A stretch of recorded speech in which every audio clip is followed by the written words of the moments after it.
ನೋಡಿ, ಈಗಾಗಲೇ ನಮ್ಮ ರಾಜ್ಯದಲ್ಲಿ ಶಿಕ್ಷಕ ಹುದ್ದೆ ಆಕಾಂಕ್ಷಿಗಳೇನಿದ್ದಾರೆ ತುಂಬಾ ಸಮಸ್ಯೆಯನ್ನು ಅನುಭವಿಸ್ತಾ ಇದ್ದಾರೆ. ಕೆಲವೊಂದು ವಿಷಯಗಳಲ್ಲಿ ಹೆಂಗೆ ಅಂತಂದ್ರೆ ನಾನು ಮಾತಾಡ್ತಾ ಇದ್ರು ಕೂಡ ಅದ್ರ ಬಗ್ಗೆ ಅಪ್ಡೇಟ್ ಅನ್ನ ಏನ್ ಆಗ್ತಾ ಇದೆ, ಏನೆಲ್ಲ ವಿಚಾರ ಅನ್ನುವಂಥದ್ದನ್ನ ಆ ತುಂಬಾ ವಿಸ್ತಾರವಾಗಿ ತಿಳ್ಕೊಳ್ತಾ ಇರ್ತೀನಿ. ಆ ಸಮಸ್ಯೆಗಳ ಕುರಿತಾಗಿ ಇಲ್ಲಿ ನಾನು ಕೂಡ ಇತ್ತೀಚೆಗೆ ಎಲ್ಲ ಒಂದು ಮಾಹಿತಿಗಳನ್ನ ಅಫಿಷಿಯಲ್ ಕೆಲವೊಂದು ಡಾಕ್ಯುಮೆಂಟ್ಗಳನ್ನೆಲ್ಲ ನೋಡಿದಾಗ ಕಳೆದ ಸರಿಸುಮಾರು 10 ವರ್ಷಗಳಿಂದ ನಮ್ಮ ರಾಜ್ಯದಲ್ಲಿ ಶಿಕ್ಷಕರ ನೇಮಕಾತಿ ಆಗಿಲ್ಲ.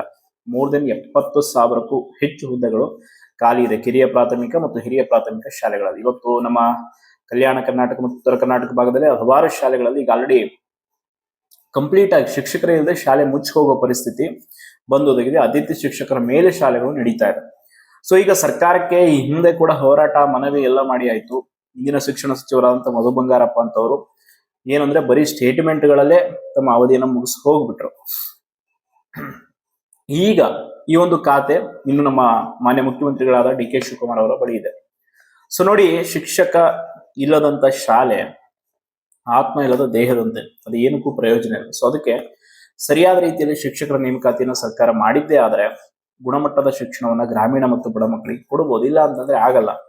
ಈಗಾಗಲೇ ಆರ್ಥಿಕ ಇಲಾಖೆ ಅನುಮೋದನೆ ನೀಡಿರುವಂತಹ ಹುದ್ದೆಗಳು ಬಹಳಷ್ಟಿದೆ ಶಿಕ್ಷಕ ಹುದ್ದೆಗಳು. ಇನ್ನು PSTR ಇಲ್ಲ, ಇರೋದೇ ಒಂದು 500 ಹುದ್ದೆಗಳಂತೆಲ್ಲ ಹೇಳ್ತಾ ಇದ್ದಾರೆ ಅಲ್ಲಿನ ಕಮಿಷನರ್ ಶಿಕ್ಷಣ ಇಲಾಖೆ. ಬಟ್ ನೋಡಿ, ಏನು ಇದೆ ಸದ್ಯಕ್ಕೆ ಆ ಡಾಟಾವನ್ನ ಸರಿಯಾಗಿ ನೀವು ಮಾಧ್ಯಮಗಳಿಗೋ ಅಥವಾ ಯಾವುದಕ್ಕೂ ಕೊಟ್ಟು ಅದನ್ನ ಸರಿಯಾದ ರೀತಿ ಎಲ್ಲ ಆಸ್ಪೆಕ್ಟ್ಸ್ ಗಳು ಗಮನಕ್ಕೆ ತರಬೇಕು. ಒಂದು ಅಂಡ್ ಇಮಿಡಿಯೇಟ್ ಆಗಿ C&R ರೂಲ್ಸ್ ಏನಿನ್ನು ಬಿಡುಗಡೆ ಆಗಿಲ್ಲ, ಅದನ್ನು ಬಿಡಬೇಕು, ನೇಮಕಾತಿಯನ್ನು ಶುರು ಮಾಡಬೇಕು. ಈಗ ಇದಕ್ಕೆ ಸಂಬಂಧಪಟ್ಟಾಗಿ ನಿನ್ನೆ ಕೂಡ ನೀವು ನೋಡಿದ್ರೆ ನಮ್ಮ ಗುಣಾತ್ಮಕ ಶಿಕ್ಷಣ ಸಂಘಟನೆ ಅಂತೇಳಿ ನಮ್ಮ ಶಿಕ್ಷಕರ ಸಂಘಕ್ಕಾಗಿ ಸಂಘಟನೆ ಮಾಡಿ ಹೋರಾಟ ಮಾಡ್ತಾರೆ ಲಕ್ಷ್ಮೀಕಾಂತ್ ಸರ್. ಅವರು ಕೂಡ ಒಂದು ಸುದ್ದಿಗೋಷ್ಠಿಯನ್ನ ಮಾಡಿ ಈ ವಿಷಯದಲ್ಲಿ ಮನವರಿಕೆಯನ್ನ ಮಾಡಿದ್ದಾರೆ. ಈಗ ಇನ್ನೊಂದು ಅಂತಂದ್ರೆ ನಾಳೆ ಬರುವ ಶುಕ್ರವಾರ, ಅಂದ್ರೆ ಇದೇ ಶುಕ್ರವಾರದಂದು ಶಾಲಿನಿ ರಜನೀಶ್ ಮೇಡಮ್ ಅವ್ರನ್ನ ಭೇಟಿಯಾಗೋದಕ್ಕೂ ಕೂಡ ಅವಕಾಶ ತಗೊಳ್ತಿದ್ದಾರೆ. ಎಲ್ಲ ಒಂದು ಶಿಕ್ಷಕ ಹುದ್ದೆ ಆಕಾಂಕ್ಷಿಗಳು ದಯವಿಟ್ಟು ಅವ್ರನ್ನ ಬೆಂಬಲಿಸಿ. ನಾವು ಕೂಡ ಆ ಸಮಯದಲ್ಲಿ ಅವ್ರ ಜೊತೆ ಪ್ರಸ್ತುತ ಇರ್ತೀವಿ. ಯಾಕಂದ್ರೆ ಈ ಹಿಂದೆ ಶಿಕ್ಷಕರ ನೇಮಕಾತಿಗಾಗಿ ತುಂಬಾ ಹೋರಾಟಗಳನ್ನ ನೇತೃತ್ವ ವಹಿಸಿಕೊಂಡು ಹೋರಾಟ ಮಾಡಿದ್ರೆ ಎಲ್ಲವೂ ಆಗಿದೆ.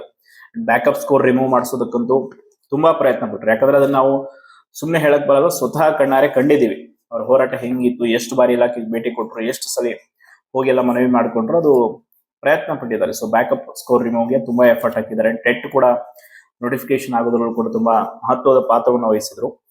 ಅದಕ್ಕೆ ಈಗ ಅಗೇನ್ ಶಿಕ್ಷಕರ ನೇಮಕಾತಿ ಆಗ್ಬೇಕಂತಂದ್ರೆ ನಮ್ಮೆಲ್ಲರ ಒಂದು ಸಂಘಟನಾತ್ಮಕ ಹೋರಾಟ ತುಂಬಾ ಮುಖ್ಯ. ಇಲ್ಲ ಅಂತಂದ್ರೆ ಇವರು ಇನ್ನಷ್ಟು ದಿನ ಮುಂದೂಡುವಂತ ಸಾಧ್ಯತೆ ಇದೆ. ಈಗ ಇನ್ನೊಂದು ತಿಂಗಳಲ್ಲಿ ಆಗತ್ತೆ ಅಂತ ಹೇಳಿದ್ರು ಅವ್ರು, ಈ ಹಿಂದೆನೆ ಹೇಳಿದ್ರು ಒಂದು ತಿಂಗಳಿಂದ, ಅದು ಆಗಿಲ್ಲ. ಈಗ ಮತ್ತಿನ್ನೊಂದು ತಿಂಗಳಲ್ಲಿ ಅಂತ ಹಿಂಗೆ ಹೇಳ್ತಾರೆ. ಖಚಿತವಾಗಿ ನನಗಿರುವಂತ ಮಾಹಿತಿ 2 ತಿಂಗಳಲ್ಲಿ ಅದೇನಿದೆ ಪ್ರಕ್ರಿಯೆಯನ್ನು ಮುಗಿಸಿ ನೋಟಿಫಿಕೇಶನ್ ಮಾಡ್ತಾರೆ ಅಂತ ಇದೆ. ಬಟ್ ಅಷ್ಟು ಒಳಗಡೆನೆ ನಮ್ಗೆ ಸರಿಯಾದ ರೀತಿಯಲ್ಲಿ, ಯಾಕಂದ್ರೆ PSTR ಆಸ್ಪಿರೆಂಟ್ಸ್ ತುಂಬಾ ಇದ್ದಾರೆ ನಮ್ಮ ಸ್ಟೇಟ್ ಅಲ್ಲಿ. ಅವರಿಗೆ ಹುದ್ದೆಗಳಿಲ್ಲ ಅಂತಂದ್ರೆ ಯಾವ ರೀತಿಯಾದಂಥದ್ದು ಏನಾಗಿದೆ, ಯಾಕೆ ಸಮಸ್ಯೆ ಅನ್ನುವಂಥದ್ದು ಕ್ಲಿಯರ್ ಆಗಿ ಹೇಳ್ಬೇಕು. ಅಂಡ್ ಇನ್ನೊಂದು KPS ಶಾಲೆಗಳಂತ ಮಾಡಿ ಇರೋವರ ಸರ್ಕಾರಿ ಶಾಲೆಗಳನ್ನ ಮುಚ್ಚಿ ಒಂದು ಸ್ಕೂಲ್ಗಳನ್ನ, ಅಂದ್ರೆ ಸುತ್ತಮುತ್ತ ಕಡಿಮೆ ಅಟೆಂಡೆನ್ಸ್ ಇರೋ ಸ್ಕೂಲ್ಗಳನ್ನ ಕ್ಲೋಸ್ ಮಾಡುವಂತ ಕೆಲಸ ಆಗ್ತಾ ಇದೆ. ಅದನ್ನ ಬಲವಾಗಿ ನಾವು ವಿರೋಧಿಸಬೇಕಾಗಿದೆ. ಅದೇ ಇಲ್ಲಿ ಪ್ರಮುಖ ಸಮಸ್ಯೆಗೆ ಕಾರಣ. ಅದರ ಜೊತೆ ಇಲ್ಲಿ ಶಿಕ್ಷಕ ಹುದ್ದೆಯ ಭರ್ತಿ ಮಾಡೋದಕ್ಕೆ ಈ ಹಿಂದಿನ ಸಚಿವರು ತೋರದಂತ ಕಾಳಜಿ, ಈ ಒಳ ಮೀಸಲಾತಿ ಅದು ಇದು ಅನ್ಕೊಂಡು ಅಲ್ಲೇ 2 ವರ್ಷ ಕಳೆದು ಬಿಟ್ರು.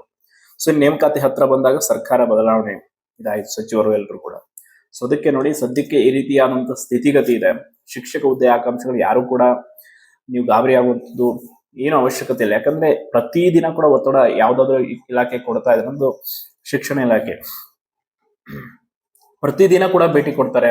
ಪ್ರತಿದಿನ ಪ್ರತಿಯೊಬ್ರು, ನೀವು ಅನ್ಕೊಂಡಿರ್ಬೋದು ಯಾರೋ ಒಬ್ರಿಬ್ರು ಒಂದಿನ 2 ದಿನ ಹೋಗೋದಲ್ಲ, ತಂಡವಾಗಿ ಪ್ರತಿ ತಂಡಗಳು ಕೂಡ, ಪ್ರತಿಯೊಂದು ಸಂಘಟನೆಗಳು ಕೂಡ ಭೇಟಿ ಕೊಡ್ತಾ ಇದೆ. ತುಂಬಾ ಪ್ರೆಷರ್ ಆಗ್ತಾ ಇದ್ದಾರೆ. ಹಂಗಾಗಿ ನೋಟಿಫಿಕೇಶನ್ ಮಾಡಲೇಬೇಕಾದಂತ ಅನಿವಾರ್ಯತೆ ಇದೆ. ಈಗ ಆಲ್ರೆಡಿ ಅಧಿಕಾರಿಗಳು ಸರ್ಕಾರದ ಮಟ್ಟದಲ್ಲಿ ಅದನ್ನ ತಿಳಿಸಿರ್ತಾರೆ. ಎಸ್ಪೆಷಲಿ ನಮ್ಮ ಸುರಳ್ಕರ್ ಸರ್ ಇದಾರೆ ಅಲ್ಲಿ ಇಲಾಖೆಯಲ್ಲಿ, ಲಕ್ಷ್ಮಿ ಮೇಡಮ್ ಅವರು ಇದ್ದಾರೆ. ಸುರಳ್ಕರ್ ಸರ್ ಅಂತ ನಿಮ್ಗೆ ಗೊತ್ತೇ ಇದೆ, ನೀನ್ ಹೇಳೋದೇ ಬೇಡ. ಅವ್ರು ಯಾವತ್ತೂ ಕೂಡ ವಿದ್ಯಾರ್ಥಿ ಪರ, ವಿದ್ಯಾರ್ಥಿ ಸ್ನೇಹಿಯಾಗಿ ಕಾರ್ಯನಿರ್ವಹಿಸುವಂತವ್ರು. ಈ ಹಿಂದೆ KPSCಯ ಕಾರ್ಯದರ್ಶಿ ಆದಾಗೂ ಕೂಡ ಅಷ್ಟೇ. ಹಂಗಾಗಿ ಅಂತ ಅಧಿಕಾರಿಗಳು ಇರೋದ್ರಿಂದ ನಮ್ಗೊಂದು ಭರವಸೆ ಇದೆ. ಹಂಗಾಗಿ ಸರಿಯಾದ ರೀತಿಯಲ್ಲಿ ನೇಮಕಾತಿ ಆಗತ್ತೆ ಅನ್ನುವಂಥದ್ದು ಒಂದಿದೆ. ಅಂಡ್ ಟೆಟ್ ಕಂಪಲ್ಸರಿ ಆಗಿರುವಂತದ್ದು, ಅದು ನಿಮ್ಗೆ ಗೊತ್ತಿದೆ, ಸುಪ್ರೀಂ ಕೋರ್ಟ್ ಆರ್ಡರ್. ಅಂದ್ರೆ ಈಗ ಆಲ್ರೆಡಿ ವೃತ್ತಿ ನಿರತ ಶಿಕ್ಷಕರಿಗೂ ಕೂಡ ಕೆಲವರಿಗೆ ಕಂಪಲ್ಸರಿ ಮಾಡಿದ್ದಾರೆ. ಹಂಗಾಗಿ ತುಂಬಾ ಜನ ಈಗ ಅದನ್ನ ಪರೀಕ್ಷೆ ಬರೆಯೋದಕ್ಕೆ, ಕೆಲವರು ಈ ಹಿಂದೆ ಪಾಸ್ ಆದವರು ಕೂಡ ಎಲ್ಲ ಪ್ರಯತ್ನ ಮಾಡ್ತಾ ಇದ್ದಾರೆ. ಏನು ಅಂತಂದ್ರೆ ಈ ರೀತಿ ರೂಲ್ಗಳು ಯಾವಾಗ ಹೆಂಗ್ ಬದಲಾವಣೆಗಳಾಗ್ತಾ ಇರುತ್ತೋ, ಈ ಕೋರ್ಟ್ ಆದೇಶಗಳು ಏನಾಗ್ತಾ ಇರುತ್ತೋ ಹೇಳಕ್ಕಾಗಲ್ಲ. ಇಂಥ ಸ್ಥಿತಿಗತಿಯಲ್ಲಿ ನೀವು ಅಷ್ಟೇ ನಿಮ್ಮ ಪ್ರಿಪರೇಷನ್ ಅನ್ನು ಚೆನ್ನಾಗಿ ಮಾಡಿ. ಈಗ ಶಿಕ್ಷಕ ವೃತ್ತಿ ಅನ್ನುವಂಥದ್ದು ಎಲ್ಲದಕ್ಕಿಂತ ಶ್ರೇಷ್ಠವಾದ ವೃತ್ತಿ. ಬೇರೆ ಯಾವುದು ಉದ್ಯೋಗ ಅಂತ ಅನ್ಬೋದು ನಾವು, ಬೇರೆ ಎಲ್ಲವನ್ನು ಉದ್ಯೋಗ ಅಂತ ಕನ್ಸಿಡರ್ ಮಾಡ್ತೀವಿ. ಇದು ಉದ್ಯೋಗ ಅಲ್ಲ, ಒಂದು ಸೇವೆ ಇದ್ದಂಗೆ.